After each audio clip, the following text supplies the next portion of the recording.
Hi, my dear Astro family. Today, I will be having a deep look at the upcoming solar eclipse. So this is the very first one of the year. Exciting times, and we're going to be covering quite a lot. So we are going to be looking at what it might mean. It's going to be on 10 degrees of Taurus, conjuncting Uranus. But also the dispositor of this, which is Venus, is bang on conjuncting Jupiter. So we will be looking at that too. Pluto is very tightly sextiling this point, so we will be also checking that out. The only negative aspect I would say is going to be a square from Ceres, so we should be giving a little bit of a thought of that. This new moon is going to be happening on the Pluto-Saturn midpoint, so definitely we have to touch base on it.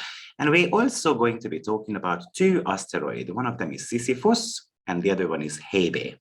So at the end of the video, I will be actually telling you what countries will be impacted the most by this solar eclipse. So, but before we actually do that, I would like to make two announcements. One of them is that this weekend coming up, so it's going to be happening on the 30th of April, I will be making a webinar about Davison chart, why a couple gets together. So if you are interested, you can check that out on my website and you can sign up for it. It's going to be approximately about a 2-hour webinar. And then also there is another free of charge webinar, which I'm going to be doing on 6th of May. And that's Jupiter in Aries. And we are going to be breaking it down for each sign also. So if you are interested in that, all you have to do is go on my website, sign up for it. And there will be also a link there on the website where you will be able to join the webinar. So I won't be sending out links for this one. You're just going to have to go on the website, click on join webinar, and then you will be able to actually participate free of charge. So that's it. These are the two announcements I wanted to make. So let's get started with this new moon solar eclipse. So one more time, it's going to be happening on 10 degrees of Taurus. And you might want to be looking at your personal chart. Do I have any type of planetary energy around 10 degrees of the fixed signs especially? Now this is Taurus, Scorpio, Leo, and Aquarius. And if you do so, then this solar eclipse will be actually impacting you pretty much. I would say probably within about 5 degrees. So somewhere between 5 to 15 degrees. This is what you are looking for in your chart. Now, in order for us to understand what is actually an eclipse, we might need to be talking about what eclipses actually mean. And the eclipses are something when the sun and the moon either gets together by an opposition or a conjunction, but there is also the north node or the south node involved in the situation. So an eclipse occurs when three celestial bodies are in the same direction.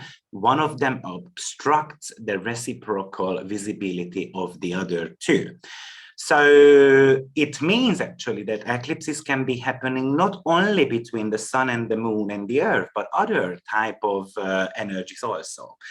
Now, the Greek always believed that the eclipse is kind of like an abandonment. Chinese believe that somehow the light is being taken away. Spanish actually believes that it becomes distinct. And the Russian it means that it's blackout. So every single ancient approach was that, it's a very malefic energy. And of course, what traditional people believe that around this type of moment, what happens is that our energy level kind of drops. We tend to say that basically during a solar eclipse,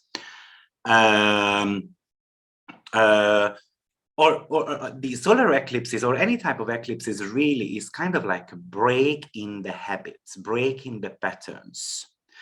Eclipses always arrive in pairs, coinciding with new or full moon. They appear in a family of signs.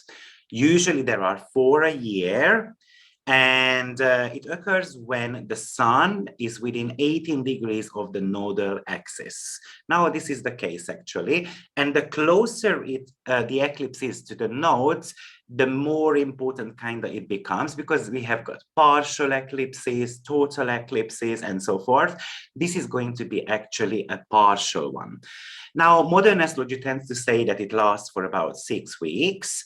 It always comes with a little bit of a drama.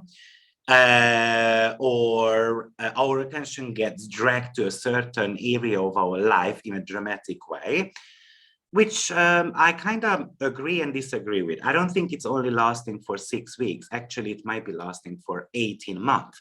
And this is what we call as a lunar gestation cycle. But I am not going to be actually talking about that in depth today.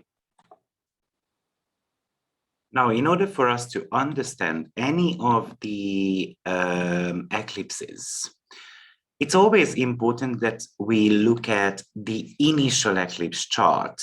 So basically, each eclipse is born into a Saros cycle. So this particular eclipse actually started in 850 May 15, and typically a Saros cycle lasts for about 1,300 years. Well, this Saros cycle is actually going to be lasting till 2112, June 24th, and it's approximately about 1,262 year cycle. Because the initial Saros family or Saros chart is going to talk to us about what was going on, you know, what is the fundamental of this family, what energies they bring into. Now, I did make a webinar about this, so if this is something you are actually particularly interested in, then you might want to check that out on my website. But we are also born into we have also born into a Saros cycle. So we've got these karmic fundamentals given to us, and it's worth having a look at. Sometimes those are the most important eclipses for us, which are actually the same as our birth Saros cycle. Now, I've made a 1.5 to 2 hour webinar about this. So if you are interested, check this out. This is actually falling into a 6 North Saros cycle. So if you can check that somehow on your astrological program, you might want to be looking at, okay, was that the Saros cycle I was born into back in the days. Now, I looked at that chart a little bit more in depth. Very interesting, because the eclipse happened on 28 degree of Taurus, very tightly conjuncting Jupiter, Uranus, and also there was the North Node there too. And this time around, the situation is a little bit similar, because it's also happening in Taurus. Uranus, of course, and North Node are in the sign of Taurus too. And in that Saros family, also Neptune was on 27 degree of Capricorn, and this is where actually Pluto is currently sitting. At that time, actually, the Danish Viking raiders, led by King Rorik, conquered some of the territories, the modern day Netherlands actually, and it was all about land, and it was all about resources, what they wanted to actually achieve. Now the question is it going to repeat in some ways or not? But also we had a new pope who got actually kind of crowned or elected. So are we going to be experiencing some very similar stories? Yeah, it's possible. But anyway, let's have a look at the current one. So as I said, it's falling on the 10 degree of Taurus. And one of the things which is actually we're gonna have to remember is that any type of new moon is about planting the seeds. It's about planning out our intentions. Now it happens in a very fertile sign. Taurus is all about earth. So it's kind of like planting those seeds into the ground so that it can blossom later on. And maybe you will be seeing that blossoming in the upcoming 18 months. But also it could be bringing up questions whether you love yourself, what are your values, what do I eat, what shall I actually kind of leave out for my diet, What are your values? Do I do things which actually I can agree with, or actually I'm living a life which, you know, actually I hate in a certain type of way? What do you like about yourself? Did you have loads of changes going on in your life in the last couple of years, and then I'm meant to be actually restarting something, so planting the seeds? Or maybe you need to be looking at ways of earning money, because that also could be a story here. A new source of income, for instance, or I want to be changing a job. You're going to have to look at where this solar eclipse is falling into your chart, and that house position is going to be giving you a little bit more idea.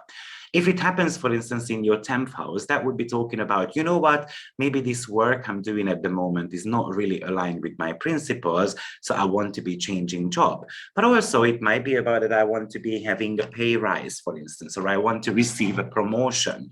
Whatever it is, but it's something to do with your social status, something to do with your career aspirations. But if it's the 10th house, it could also be the mom and so forth. Now, this solar eclipse is tightly conjuncting Uranus. Now, what's special about this is that Uranus has been dancing around this 10 degrees since 2020 July. And it was there till about 2022 February. What happened was Uranus went direct, and then it stationed retrograde. So it went back and forth between 10 to 14 degree, and then finally it left. So did you experience any type of chaotic moment during this period? Did you make any type of changes? Because what Uranus does is that it brings unpredictable events into our life. Sometimes we might get confused in all the drama and chaos what we are actually going through. And this solar eclipse is inviting you to actually start fresh somehow. Maybe Uranus kind of wanted you to come out of your comfort zone, to tear some of the walls down, and then rebuild something else. That's Taurus, building something up overall.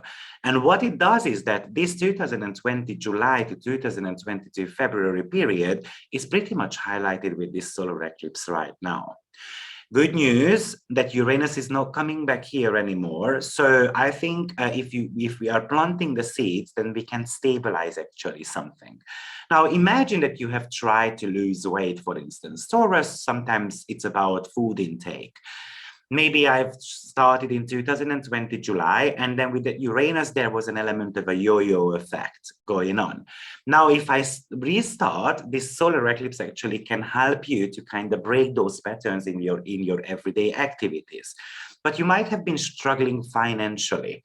You tried different type of projects, didn't necessarily work out. So this solar eclipse wants you to actually come up with a new plan and then start again.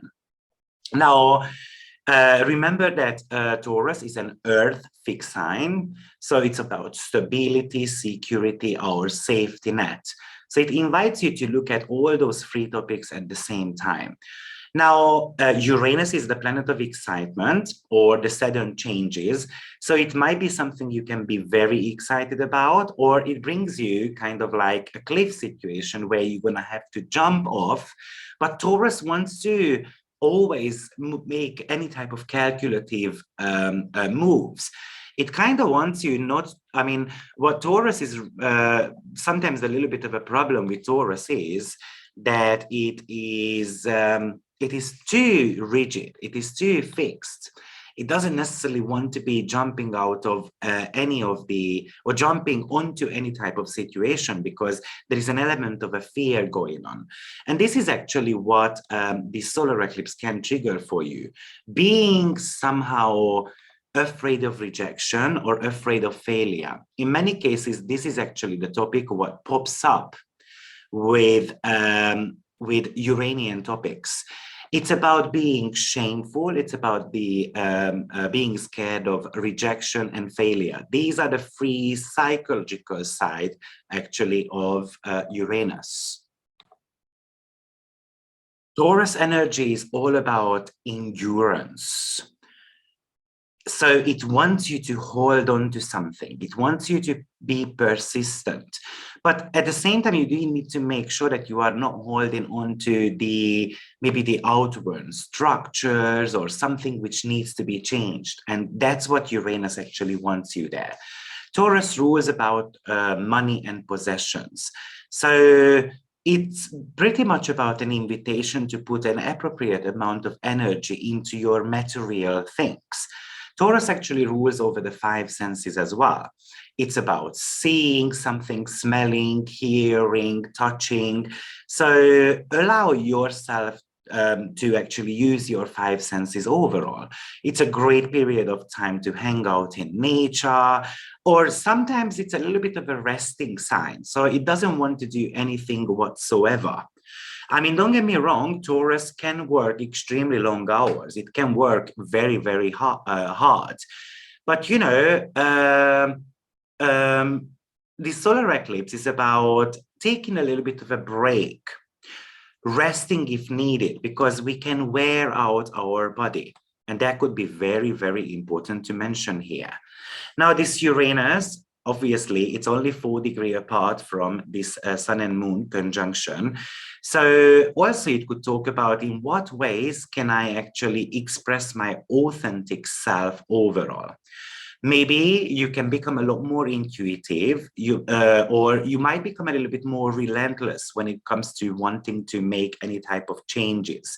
But sometimes it talks about that I become a little bit stubborn and I want to be serving others with my special talents. Probably the talents you actually love using the most. If you feel that you have been stuck in a certain type of situation, then Uranus is here to shake this situation up for you. It wants to kind of create a breakdown. And sometimes it comes with a little bit of a chaos as well if we are actually not willing to make the necessary changes, something which needs to be released here at the end of the day. Now, the very strong aspect which we have got to this solar eclipse also is going to be a Mars Mars sextile. Actually, it's going to be a Pluto sextile. So what's also very interesting about this is that Pluto sextile, obviously the transformation is helped out with Pluto, but Pluto just goes stationary retrograde the very previous day. So the Pluto retrograde period starts on the 29th of April, and then it will only turn direct sometimes October the 8th on 26 degree of Capricorn. Now, therefore, it is asking us to kind of look at the Plutonian themes in our life. Two topics which usually comes up with Pluto: wealth and power. And of course, wealth can be something to do with the money element as well. So this Taurus solar eclipse is asking you to check whether money is really something to do with my values, in what ways I'm doing money, you know. Sometimes it talks about that I'm getting overpowered by others and I cannot necessarily allow that, because Pluto is something to do with control and manipulation. So is there anyone who is kind of manipulating you in your life or forces you to do certain type of things which you actually don't want to? Pluto is something to do with the shared powers. So do I actually share my power with someone else? Does it align with my values? Do I feel good about it or not so much? But Pluto can talk about occult practices. It's something to do with a sexual interaction with others also. So, and Taurus loves that sexual department. So it could really talk about, especially with a sextile, that I should be, you know, being a little bit more playful, a little bit more flirtatious, and then it might be grounded. It might become something great in the end, especially if you are a single person. But from a occult practice point of view, this is something where Pluto can actually help you. Pluto rules shamanism, shadow work. This is something to do with the soul, transformation on a very deep level. So you might want to be exploring any type of occult themes so that you can help your maybe money blockages, for instance. And this is what the solar eclipse actually highlight for you. Pluto talks about taxes, insurance, inheritance related topics also. So the question here is that a topic for you? Especially when it comes to taxes, make sure that you pay your taxes, because Pluto money, Taurus money, so, you know, and the ruler of this eclipse, Venus, which is in the sign of Pisces, very, very tightly conjuncting Jupiter. Jupiter is also something to do with abundance. So the natural resources and money is going to be a very huge topic, especially in the next 6 months, I would say. Now, so Pluto going retrograde, it wants you to kind of think about whether I'm empowered to make any type of changes in my life, but also it might be asking you to empower others, especially women in your life. Now, also, there is another sextile, which is very important here, and that's going to be a sextile to North Node. So, oh, sorry. I mean, the sextile to North Node is actually happening from the ruler of this. So I'm going to come on to that.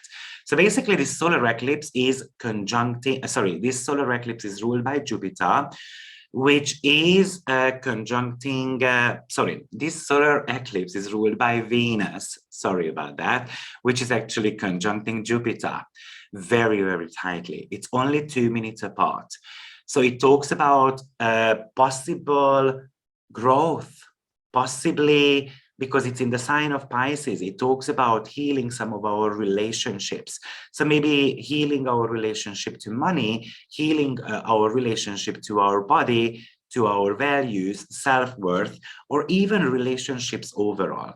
These two combo really kind of wants to create a peace. So I'm really hoping that, you know, this is kind of like somehow the peace is going to initiate in the world in regards to, you know, the war, what is going on, but also some of the COVID situations also.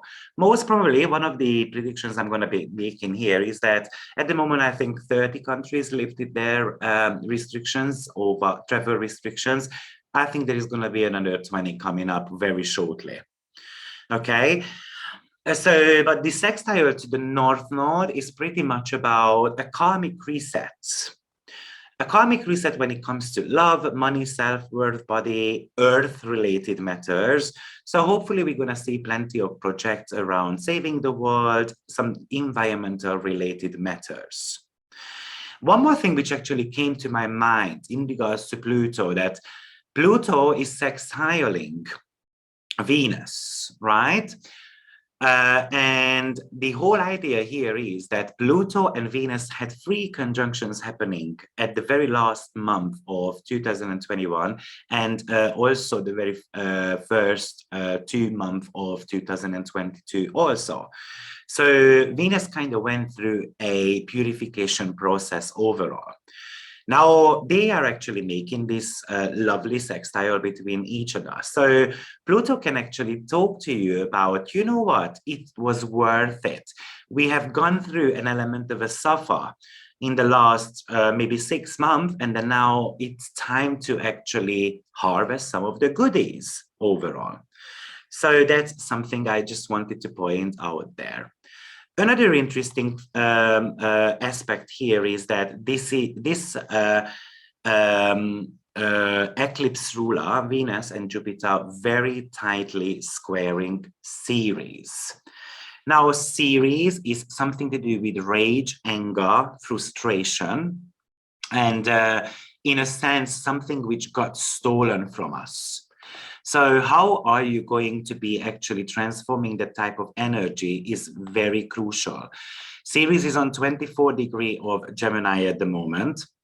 So am I getting frustrated over some of the information or the way people actually talk to us? This could be some of the topics it might be bringing for us. But also Ceres connects to any type of agricultural matters. We might be seeing frustration around how the food gets delivered to the shops. It could be about maybe some weather conditions, which is also Ceres related. And unfortunately, we might need to kind of come up with a solution of how to grow our vegetables and so forth.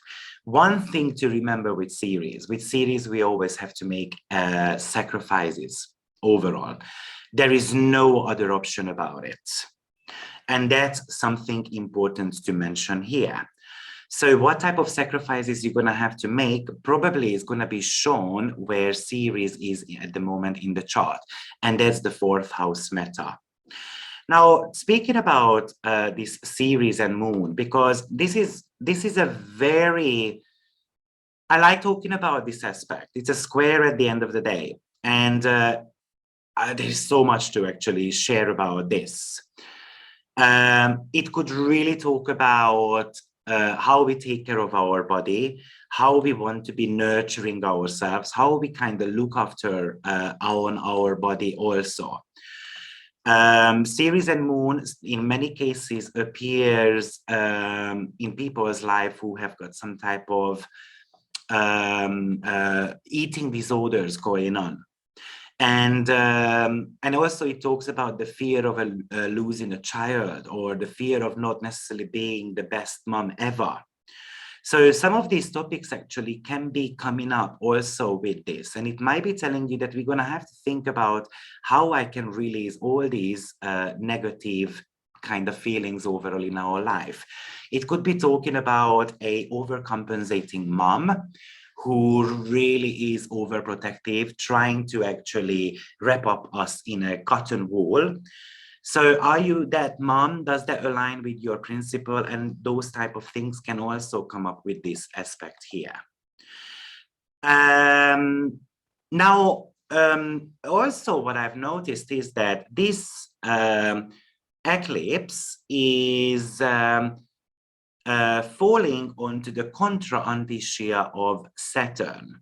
So something to do with our limitations, something to do with our boundaries and fears overall, or again, something which I have worked for very, very hard, and I didn't see the results. Now, it is telling you that it's an opposition. A Contra indicia is something to do with an opposition. So overcoming some of the barriers is going to be necessary. And with the square to Ceres might be a question of what are you trying to sacrifice? Where is that pain where you tend to be wallowing a little bit? Because Ceres is about grief and sorrow as well. So there is an element of a hardship with this. But Saturn was on 19 degree. Well, that's where the Antisha falls, between 3rd of March till 10th of March. So was there anything special going on around that time where you kind of felt blocked, or you felt that you had plenty of burden? Because this is something you might need to be overcoming to actually restart the entire eclipse season for you. And I also said that Saturn is definitely playing a significant role here, because it's sitting on the Pluto-Saturn midpoint also. So something to do with knocking down our fears, Pluto as in kind of destroying something, Saturn as in structures. So outdated structures, outdated habits, which need to be kind of destroyed, demolished in your life at the moment, so that we can move forward. And this might take you back sometimes in 2020, January onwards. So I think this solar eclipse is actually really bringing up a 2.5 year period. And we know that COVID pretty much kicked off 2020 January. That's why I think that most of the problems around it will vanish for a little while. If there are any type of elections going on in the world, that can get really messy. Possibly it could also indicate a politician will get sick, or a politician will have some type of accidents, or even something to do with death also. If it's not a politician, it could show a very important person overall too. Now, as I mentioned, this solar eclipse is conjuncting two asteroids, and one of them is Sisyphus, which astrological number is 1866. So I wanted to talk about that for a little bit. Sysyphus was discovered in 1972, and he is the largest of the Apollo asteroids. And now, from a mythological point of view, Sisyphus was a very arrogant king. He was a little bit like an overbearing type of person overall. And he had the idea that he ruled over the gods overall. And he also could persuade the god of the river to actually do him a favor. And Sisyphus betrayed Zeus and told the god of the river where to find his daughter in exchange for the river god providing a spring in Acropolis. So that was kind of like the favor here. And Zeus became extremely furious about it. So he sent the god of death to chain Sisyphus in Tartarus, which was kind of like the hell, really. However, Sisyphus managed to trick the god of death also, and he asking him how the chains work so that he could capture the god of death also. So he was a very tricky person. And that's what Sisyphus is really talking about from an astrological point of view. Sisyphus could talking about how we have got the tendency to kind of to make the same mistakes all the time, or how we have got the tendency to get stuck in same patterns, which is kind of coming from a fear of change overall. It shows that we tend to be holding on to something. It talks about some burdens we tend to carry within us. It talks about that life is quite monotonous overall, and there needs to be an element of an excitement. And it also talks about how we are tricked, how the mind is actually tricking us into certain type of things overall. So this is something you might want to be thinking about, whether are there any type of patterns you constantly do, and overall you need to be actually cutting the chains with that. Sisyphus kept wanting to cheat death, something which is inevitable. One day we're going to have to die overall, and we need to accept this element of transformation overall. And Sisyphus, of course, tried to outwit death overall. So on a deeper level, definitely it talks about that, you know, we want to be finding a meaning to something, or we feel that our life is meaningful or not meaningful, sorry. And that's why we don't want to actually cross that barrier overall. We sometimes feel that whatever we do is actually pointless or meaningless, or it doesn't necessarily have got, it doesn't go anywhere. And this is where Jupiter and Venus conjunction can come into the picture, that we need to be healing our self-worth overall. And then once Sisyphus actually has passed over, when he was on the other side of the story, he finds meaning of life. So what if you're going to make this change, and then you're going to make element of, you're going to find actually, some meaning. Now, the other asteroid which is actually connected to, and that's going to be Hebe. Now, Hebe's astrological number, if you want to be looking that up, is number 6. And this is associated with service and domestic affairs. But also Hebe is connected with pain and abuse also. So these are going to be some of the keywords actually, which you might want to be remembering in regards to Hebe. But Hebe was actually the daughter of Zeus and Hera, and she was the goddess of eternal youth.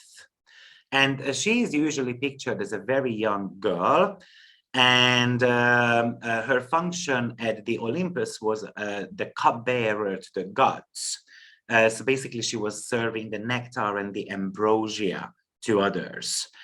She also performed other tasks as well, such as drawing bath or assisting her mother into her chariot. So she was a kind of like a helpful person. But her name also got incorporated into modern psychology, which is called hebephilia. And that talks about sexual attraction, kind of like in your youth age, when we kind of get confused, or we tend to be actually confusing sometimes this with pedophilia as well, which is very much about attraction for the young kids overall. So Hebe represents service, household, and domestic chores overall. It really much relates to food service, so it rules over waiters, waitresses, for example. So again, somehow this Ceres picture is getting actually echoed by Hebe, which also talks about the food industry. So something around food will be popping up surely. Food supply, food prices, probably the prices will go up significantly. Why I believe that is because we've got Venus and Moon both in exaltation. And exaltation is something which is about going to the extremes overall. Yeah, so pretty much this is how I see this solar eclipse. So does it trigger any type of planet in your chart? What is that? And how are you going to be actually getting prepared for that? Now, maybe one other thing which I actually wanted to mention here in regards to Uranus, that in many cases when Uranus connects to this solar eclipse, then it could talk about we want to be making changes in our appearance. So such as we want to go for a plastic surgery, or we want to lose weight very quickly. Typically, it doesn't necessarily affect our relationships the most. It's more about actually making a little bit more commitment to our regular habits, but also it can indicate that I want to be free. Sometimes it indicates that we want to be actually packing our bags and then kind of go. Now, the fact that this solar eclipse connects to the North Node, it's very much, the North Node eclipses are always about hunger, moving forward, tapping into an unfamiliar territory, kind of getting to know a new territory overall. So I think it's a very exciting eclipse altogether. So thank you, everyone, and check out my Saros Family Cycle webinar, also the free webinar about Jupiter. And in case you are interested in the upcoming Davison chart and then how to go about that, why a couple gets together, then I recommend checking that out. See you very shortly. Bye-bye.